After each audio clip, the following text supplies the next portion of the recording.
Hi, everybody. Welcome back to this week's podcast of Between the Vines. We are a collaboration between Cornell University and Penn State University to bring you information on current and timely viticulture, business management, and IPM strategies for the Lake Erie Regional Grape Program. I'm Jennifer Phillips Russo, the Viticulture Extension Specialist. My special guest today is Dr. Terry Bates, who is the director of the Cornell Lake Erie Research and Extension Laboratory in Portland, New York. Thanks for joining me today, Terry. Great to be here, as always. You're not new to our program, and we truly appreciate your support. So today we wanted to talk a little bit about, you were one of our presenters at our in-person grower conference back in March, and we were talking about nutrition for the grapevines, why we give our soil recommendations. And I just want to sort of preview everyone that you gave this list of what got us to the point where we are today, where we do give those recommendations and the meaning behind them and how we arrived there. Yeah. So we thought, what a great idea that you mentioned, and I quickly grabbed a hold of, that would be a great podcast. Open up mouth and insert foot, as I say in front of everybody. Hey, we should do a podcast series on the top 10. We should. So today, I don't know if it's 1, 5, 7, or 9, but we're going to start talking about all of the research that you've done over the decades. I'm 26 25 years. 25 years. Yeah. That's amazing. I'm getting old. No, you're not. Devoted to our region. Please don't retire. We need you. I have a long way. I don't have any money to retire with, so. All right, good. We've got you for a while then. Yep. So what did you want to start with? What was this sort of the foundation of? Yeah, we're just going to start with number one. So the reason I put that list together, as you mentioned, is we're part of a project right now called the High Res Vineyard Nutrition Project. So for those of you that follow the research program that's going on here, we deal a lot with precision viticulture, or viticulture management driven by spatial data that we collect in the vineyard. And so everyone, people are saying, oh, Terry's, all he works on is precision viticulture. And I guess I wanted to make the point of, we've done a lot of what I call traditional horticulture work in Concord grapes, nutrition, crop load management, pruning. And, the whole idea is that we're applying those treatments that we've studied and we, determine as the best treatment. You apply that uniformly across a block, and now all the precision ag stuff is about how do we apply those management decisions spatially across the vineyard. So again, the point I was trying to make is we have this wealth of information of viticulture research from my program, from Nelson Chalice, Bob Poole, Alan Laxo. I mean, you name the viticulturists that have worked in the Eastern US, and we have a lot to draw from, and it's now just how to apply that variable rate in the vineyard. So I came up. I'm sorry. Yeah. No, go ahead. Interrupt you. I think it's great to go back to the basics to realize why we are where we are and how we got there. Yes. Yes. My wife teases me all the time about people asking me the question, well, how much nitrogen do I apply?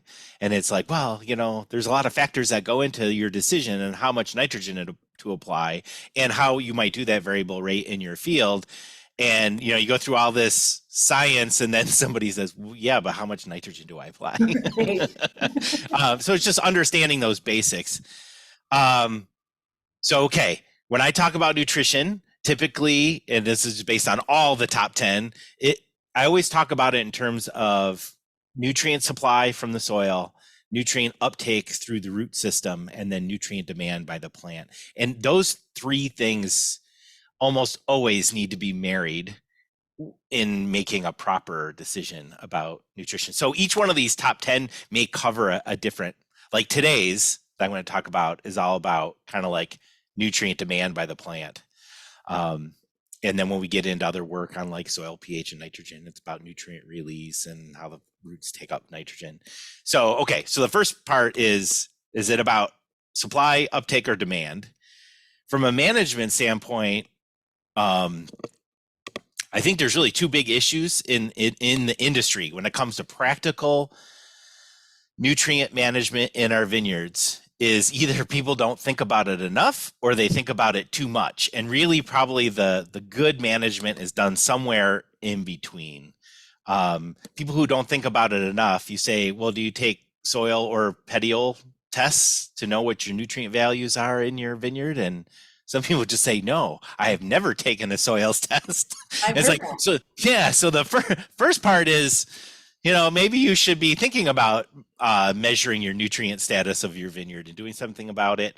And then on the other hand, I think people think maybe too much about vineyard nutrition, which I think is a good thing, that you're very knowledgeable about the nutrition status of your vineyard and maybe how that changes spatially in your vineyard. But sometimes we get too much into the detail of, you know, do I apply 20 pounds of nitrogen or 30 pounds of nitrogen? And really, there's so much variation that's in the vineyard, and you're working in a natural environment with many other factors going on, soil Right. health issues, the biology of the soil causing different nutrient release.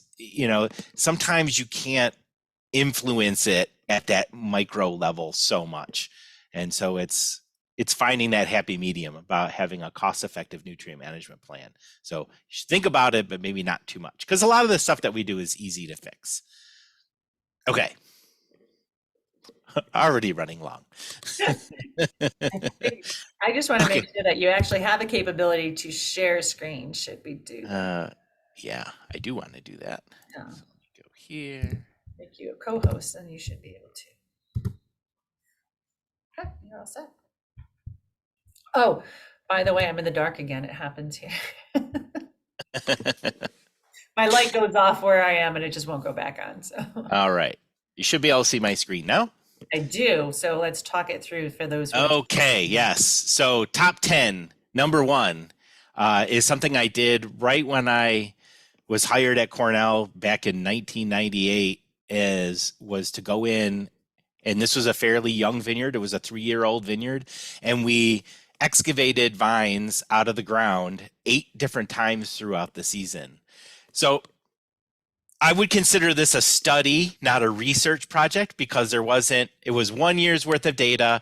There weren't treatments involved. It was just, hey, I took, a set of 5 vines, dug them out of the ground, kind of divided the vine up into its parts and analyzed it, and did that 8 different times throughout the course of a growing season. I actually took some flack by some Cornell faculty about this because they didn't really consider it a experiment. And it was really more for me. It's like, I didn't come from a background in grapes, and I needed to understand the seasonal cycle and what was happening in the vine.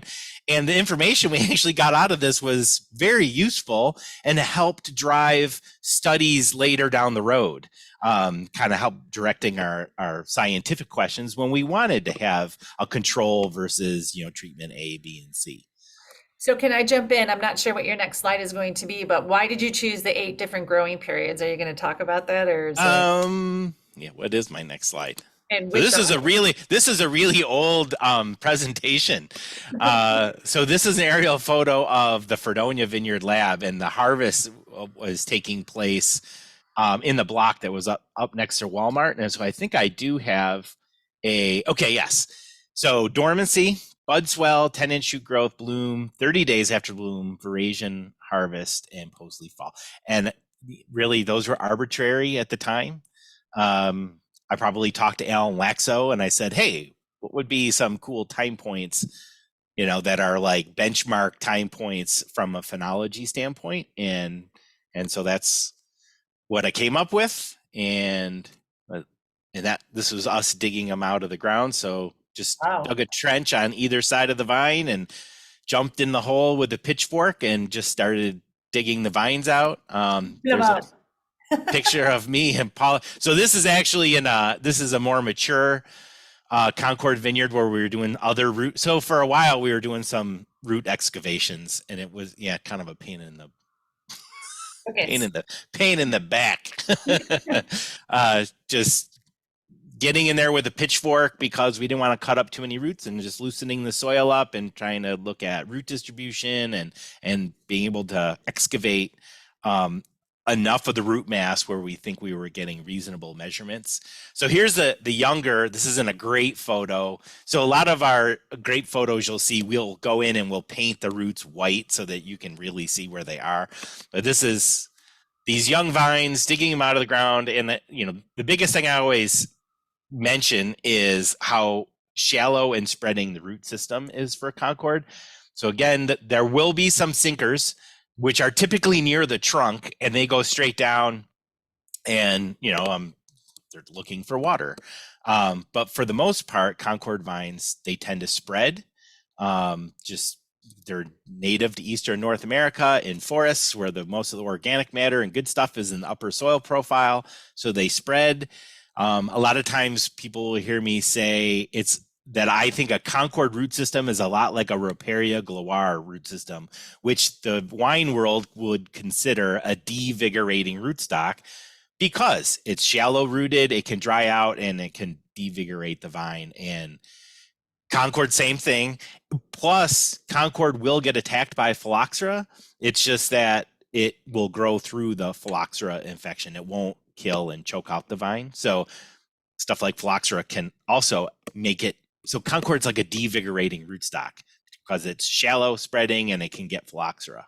So Terry, I'm sorry to interrupt you, but just for our listeners, you're showing a picture of a young Concord root system. It looks like it's about 6 inches down. Is that correct? That you've teased the soil away from the root systems about 6 inches down? Yeah, I would say, the roots, I would say probably 90% of that root system is in the upper foot of the soil profile. And it actually radiates in your photo that you're showing. They radiate like a sun out from not just going in one direction or another, but these particular ones that you're showing. Now, granted, if it were a really gravelly soil or rocks in the way, they would obviously move around them. But it's very interesting to see that they're radiating. They do. Yep, they spread. And in a lot of our other vine excavations, if there is not serious compaction in the wheel track, they'll tend to grow out. They'll spread right across the row. Bob Poole and Alan Laxo did some row middle management work where they looked at root distributions. And when you have a very aggressive cover crop in the row center, like a grass, the grapevine roots will actually grow down and underneath the grass roots. They don't compete very well with the very vigorous ones. Excuse me. Yeah, and then we've also been in some other vineyards where the same path has been driven in the vineyard for 50 years, and you'll get a compaction layer, and the roots will go right in, and they'll go right down underneath the compaction layer and keep going. But they want to spread. Very cool. So just the reasoning behind you picking up these 8 different time periods and excavating these vines, was it simply for this phenology look, or did you dried any of this tissue and then saw the nutrient content? I know the answer to that. Yeah. This is a more mature vine that I was talking about, spray painting it white, just so you can see where. So again, similar pattern that we saw with the young vines. With old vines is that they're very shallow, spreading root systems. So Concord responds very well to row middle management. If you have stuff that's very, very aggressive and using water, the grapevines don't compete very well with them. That's why a lot of our floor management strategy is based around, you want to improve soil health by having cover there as much as possible and having active root systems across the whole vineyard floor as much as possible. But in the times of the season where there's peak water demand by the grapevines, you want to minimize that competition as much as possible. Right. And creating some of those cover crop roots then leave tunnels for the grapevine root to actually reach through and out of. Yes. This is a 3309 rootstock, so very different rooting pattern. So this was some Riesling that was planted on 3309 at the lab. We've since then, and this will be in one of my top 10s, we did a wine grape trial with different varieties, different rootstocks, and we dug roots out of the ground there too, and to look at their distribution. But this is very common, 3309 in unirrigated systems like this one. 10114 kind of has a similar rooting pattern where they almost go straight down. So in the west tier, for example, with Nelson Chalice, there was unrooted vine Concord and Concord grafted onto 3309 rootstock. And the stuff on 3309 does not respond very well to row middle management. Like if you're putting down a cover and you're expecting to reduce vine vigor because you have a cover crop there, if it's on 3309, it doesn't work. Those tend to be much larger vines. And just just wanted to show you the difference. Okay. Cool. Thank you. So we then, when we excavated those vines out of the ground 8 different times throughout the season, we broke up the vines into fine roots, thin roots, thick roots, above ground wood, shoots, and clusters. So, different perennial tissue, so trunks and cordons, and then different fleshy tissue, new root growth, new shoot growth, clusters. And then we analyzed all of that stuff. Oh my goodness. Yeah, so there was just straight up biomass. So we took the dry weight of all those tissues, looked at different sugars, starch being, one of the major storage sugars. So we were looking at what the pattern is, and then all the nutrients, nitrogen, phosphorus, potassium, right down the line. So we could look at what was the distribution and how those nutrients were flowing through the vine during different times of the season, or when times you were getting good uptake of those nutrients. And okay, so the story goes like this. We'll just break it down into these different time periods. So in a dormant vine, so this is from a dry weight perspective, it's like a 60-40 split, and this was after pruning. So if we were counting the prunings that were on there, there's probably about a 50-50 split between the above ground wood and the below ground wood in these vines. But there was 84% of the starch, 75% of the nitrogen, 77% of the phosphorus was below ground, right? So the root is the major storage organ for that plant. The old saying, you can't kill a grapevine with a pair of shears, is very true, because most of your growth potential is below ground during the dormant season. And if you stump that vine, it's going to send up suckers and you're going to get a new vine growth. So from bud swell until bloom. And that's where we are right now in the growing season. Yep. Those shoots are starting to grow. So kind of what's happening with the vines is you're getting remobilization of starch. So that's the carbohydrate that's driving growth, is the stored starch that's in the root system, and then stored nitrogen and potassium and phosphorus. But our biggest measurement was in nitrogen, is getting remobilized from the root system to grow new roots in the spring. So fleshy roots, because you want to pick up new nutrients. So what are you going to do? You're going to put your energy into having new roots there, and then you're going to try to build your canopy, because you need to do photosynthesis and get carbon to come into the plant. The interesting thing to me is that by bloom, the vine had only gained about 5% biomass. So we think of, by bloom, you're like, oh, I got this nice canopy. Somewhere between 40 to 50% of my canopy is built. But it's really based on remobilization of what's going on. So I'm actually losing weight in my perennial tissues. So I'm losing starch that's getting remobilized to build new shoots and build new roots. So really, out of all the biomass that's accumulated throughout the whole season, you've only accumulated about 5% of biomass. And all of that growth was based off of that root system. At least that's how I'm gathering it, because your roots shrunk and your canopy grew. Yeah, so yes, it didn't shrink, it lost biomass. Like the volume it occupies in space is probably the same. Yes. But when you dry it and you weigh, you dig up the root, you dry it and you weigh it, it's actually lighter. There's less mass there because it had all that. Think of it as being like a potato, and now the potato is lost all its starch, so it gets lighter. Yes.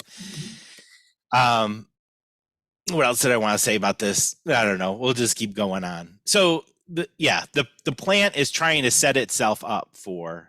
Oh, I wanted to respond to your point. This is about the question of vine size. So vine size, we measure vine size as the mass or the weight of the 1-year-old dormant cane pruning, right? And that was reflective of last year's vegetative growth. And when we've done other excavation studies, pruning weight is related to the entire biomass of the vine. And in this case, we're saying that most of the biomass is below ground, right?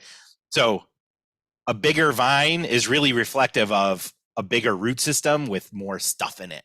So vines that are bigger, stronger, healthier are going to have better spring growth. because they have more to draw from.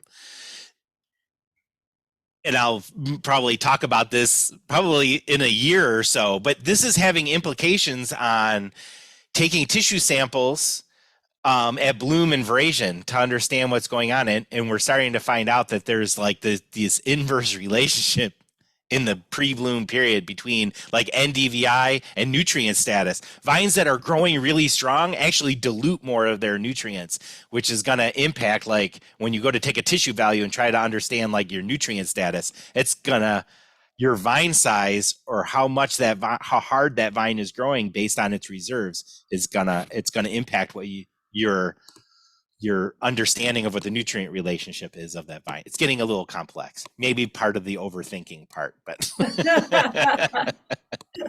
but it's cool just because it all works together, right? In this pre-bloom period, you're working off of reserves. You're not actually taking up very many nutrients from the soil. You're working off of those reserves as you build new tissue to get in carbohydrates from the air or carbon from the air through photosynthesis and nutrients from the soil with new root growth. I think this next graph may say what I'm going to ask, but that is the reasoning behind why we tell the timing of when to apply nutrient applications. Because the roots, they're building off of the root system just before bloom. Or is that one of your nether? Yep. No. So it's let's make it better, but not overthink it. So it used to be that people would apply their nitrogen fertilizer like pre-bud break, like 2 weeks ago. Right. And like that, we have found out since then that is not the most efficient time to be applying that nitrogen fertilizer. And it depends on what kind of nitrogen fertilizer you're adding. So we've pushed the recommendation closer to bloom. So say 2 weeks pre-bloom, and in that 2 weeks pre-bloom to 2 weeks post-bloom period, I mean, that's when that peak demand is going to be for nitrogen.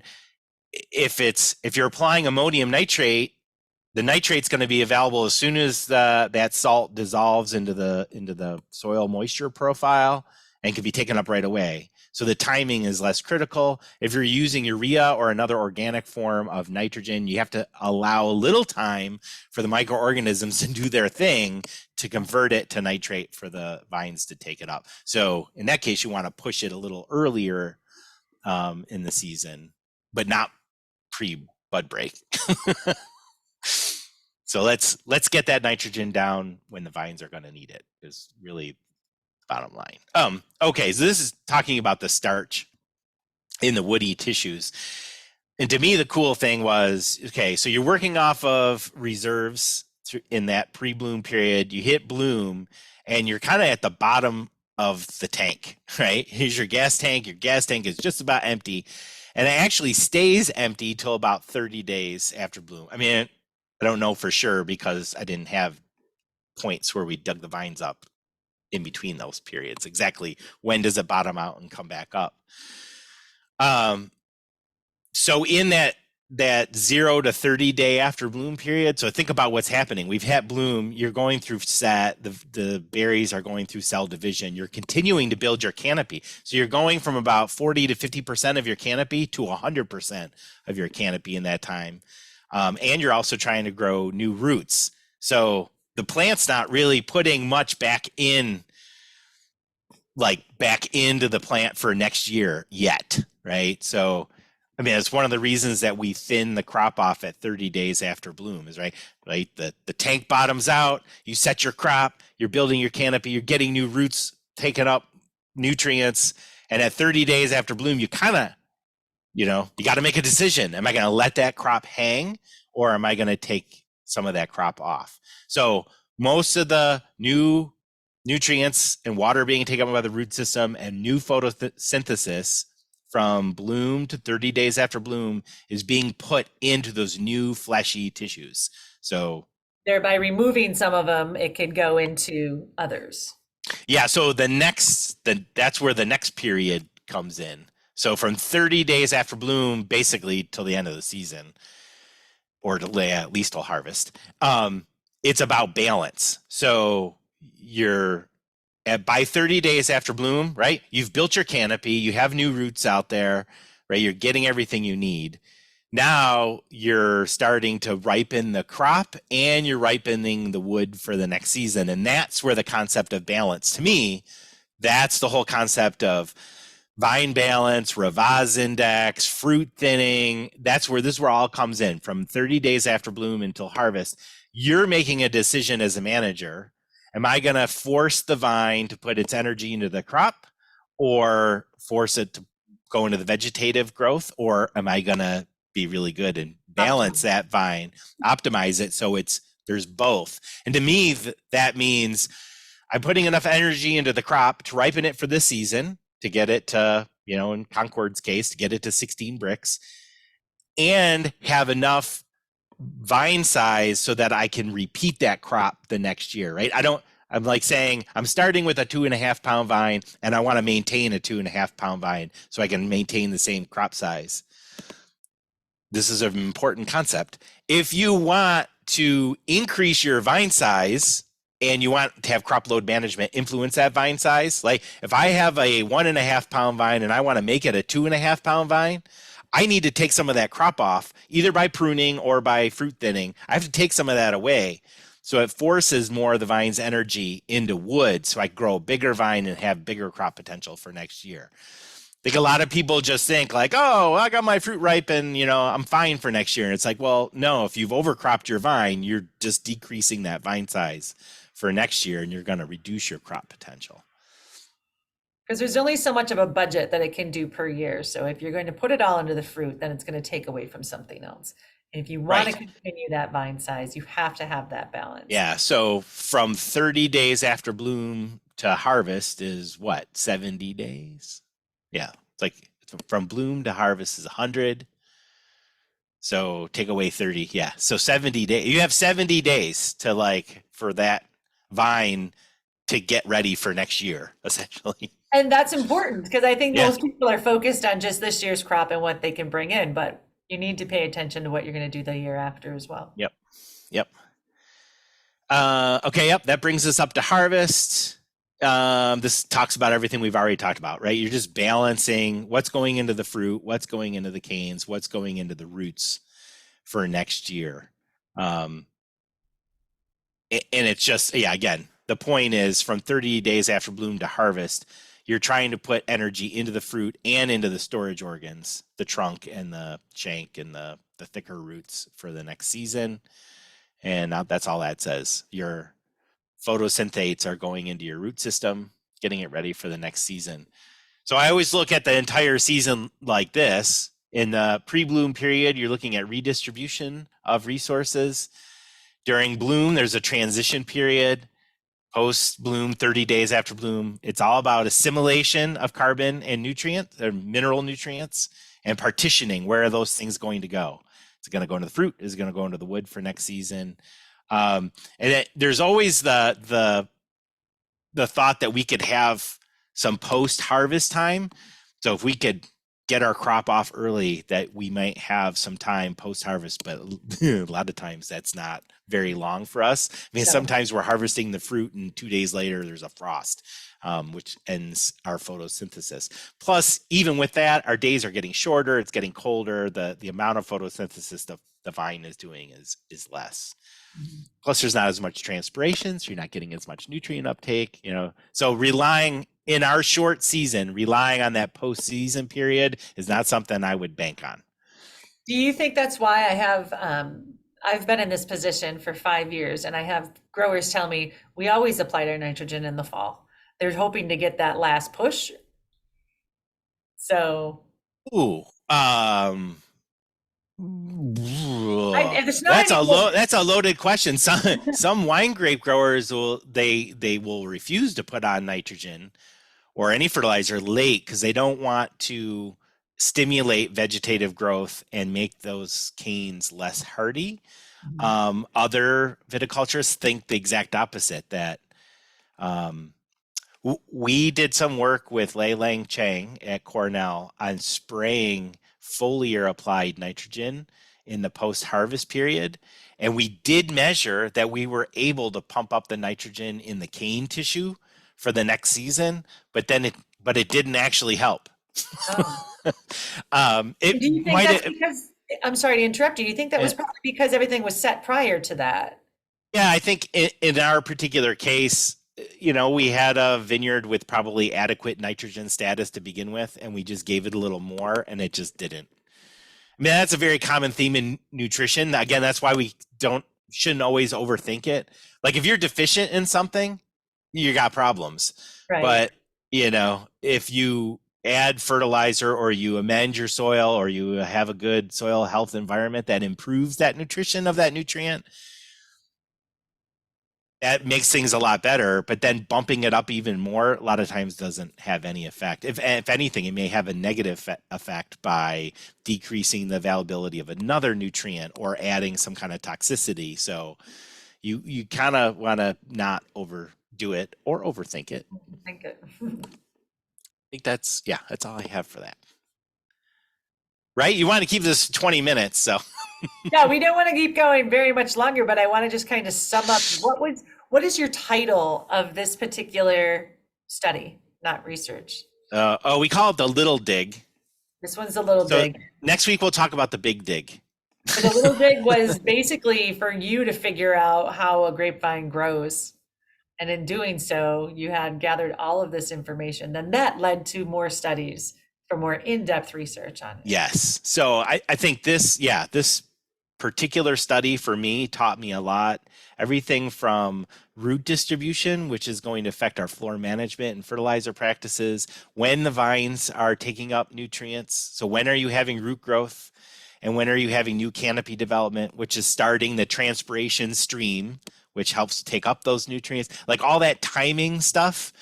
So like just where and when are the roots growing, the timing of nutrient demand, like that was all new to me. Most of the stuff I had worked on before were annual crops where you plant a seed and it's off and running. And it's all stuff that you don't really see. So I think that's Right. really cool that you actually excavated them and you looked at them and then you figured out. That's why we always say the timing, like you were just saying, of your nutrient amendments should be here because the roots then switch over. They've used all the reserves. Now they start growing and pulling from the soil. That's when you need to have it there ready. Yeah. Thank you. I appreciate you breaking down piece by piece. I think it's really important for people to hear where we get all of that, how we arrived at those recommendations that we have. So that was number 1 of top 10. I mean, some people may be saying, well, how much nitrogen do I apply and when do I apply it? So that's just one of my top 10 that we've done. So there'll be other ones where we dive more into specifics of like nitrogen, what types of nitrogen, when to apply it. We'll get to those. And I know you all have questions out there about that. If you would do me a favor, and there's a specific question that you are looking for, please put it in the comments below or feel free to email me at jjr268@cornell.edu. And we can maybe get some of those questions answered, but stay tuned for more of Dr. Bates' research over the last 25 years. Yeah. How we get to next week, we'll go number 2. Next week, stay tuned. Thank you, everybody. Thanks for joining us. This has been Between the Vines, and we'll see you next week. Be well.